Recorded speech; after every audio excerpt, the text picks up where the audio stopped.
Hello friends, आपका बहुत बहुत स्वागत है आपके अपने यूट्यूब चैनल आरसी शॉर्टहैंड में। आपका डिक्टेशन 5 सेकंड में शुरू होगा।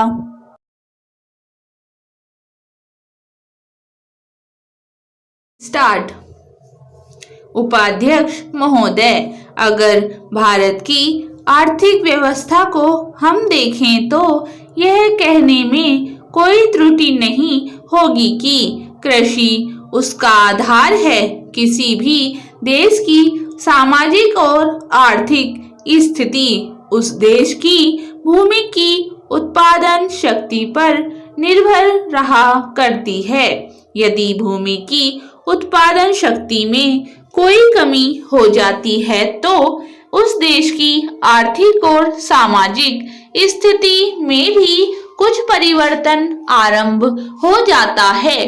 कृषि भारत के लिए एक आर्थिक व्यवस्था ही नहीं है, यह एक संस्कृति भी है। जो लोग आंदोलन में विश्वास रखते हैं, इनको पता ही होगा कि जितने भी आंदोलन इस देश में होते हैं वे समाज के नाम से, धर्म के नाम से, जाति के नाम से या राजनीति के नाम से होते हैं। ऐसे आंदोलनों में कोई भी समाज शामिल हो, लेकिन कृषि समाज उसमें शामिल नहीं होता है। उस आंदोलन के साथ कृषि समाज की सहानुभूति भी नहीं होती है। इसलिए यदि सभी बातों को ध्यान में रखकर हम देखें तो इस देश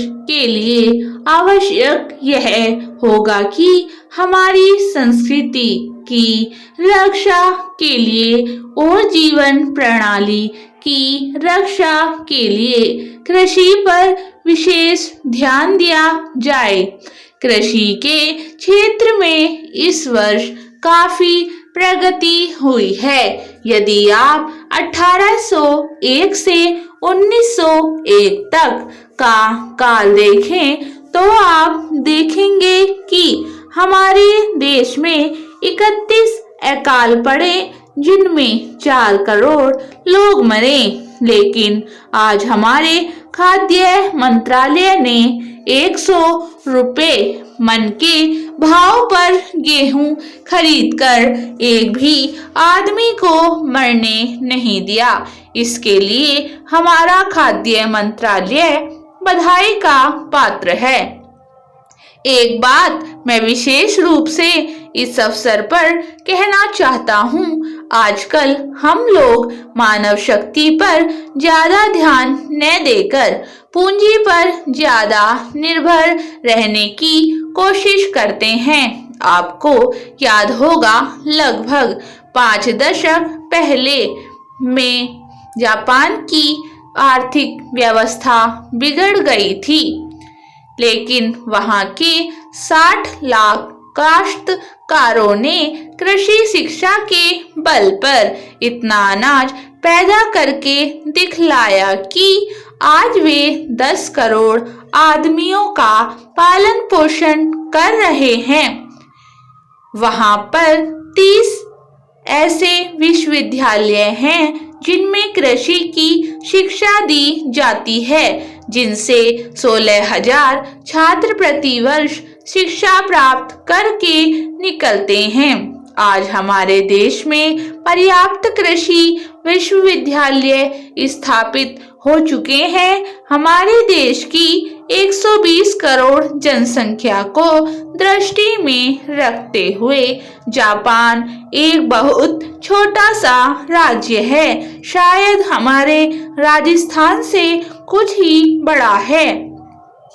उपाध्यक्ष महोदय, यह ठीक है कि हम प्रगतिशील हैं, लेकिन हमारी गति में तेजी आनी चाहिए। श्रम की तरफ हमारा अधिक ध्यान जाना चाहिए। जो पंचवर्षीय योजनाएं हमने बनाई हैं, उनमें हमारा लक्ष्य केवल यह नहीं था कि हम अधिक अन्न पैदा करें, हमारा लक्ष्य यह भी था कि अच्छे आदमी पैदा करें जिससे कि भारत में रहने वाले प्रत्येक नागरिक का ठीक विकास हो। मैं इस बात से सहमत हूँ कि राज्यों में जहाँ बहुमत के आधार पर विरोधी दलों की सरकारें हैं, उनको तोड़ने का अधिकार केंद्र को नहीं होना चाहिए। लेकिन फिर भी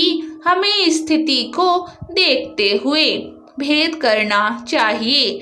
गुजरात की सरकार टूट गई, इसके लिए हमको अफसोस नहीं करना चाहिए। जहां तक इस बिल का संबंध है, मैं इसकी कमियों की तरफ आपका ध्यान दिलाना चाहता हूं, जिससे कि आपको उसे ठीक करने की प्रेरणा मिले और इसको आप ठीक करके वहाँ का काम चलाएं। इसका आशय यह भी नहीं है कि जो पार्टी सरकार चलाती है वह सब सही काम करती है, लेकिन फिर भी मैं यह मानता हूँ कि जो गुजरात की सरकार टूट गई वह अच्छी बात हुई है। गुजरात के लिए आपने संसद सदस्यों की जो समिति बनाई है वह एक ठीक कदम है, लेकिन इस बात का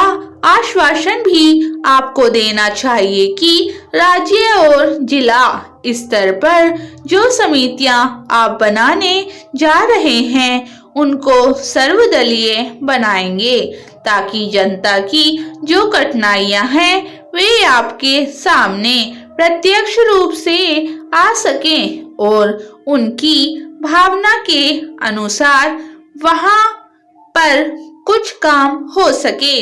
अगर ऐसी व्यवस्था नहीं होगी और बाहर के लोगों को आप उन समितियों में रखेंगे जिनको गुजरात की समस्याओं का कुछ भी ज्ञान नहीं है, तो परिणाम यह होगा कि आप गुजरात की समस्याओं को हल नहीं कर सकेंगे।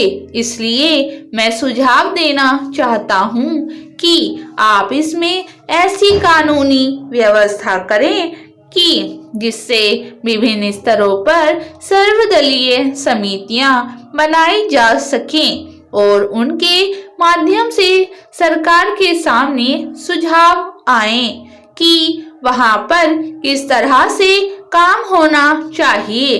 गुजरात औद्योगिक मामलों में अन्य राज्यों से थोड़ा भिन्न है, फिर भी वहां की स्थिति यह है कि आज भी प्रति व्यक्ति आय 300 रुपए से अधिक नहीं है।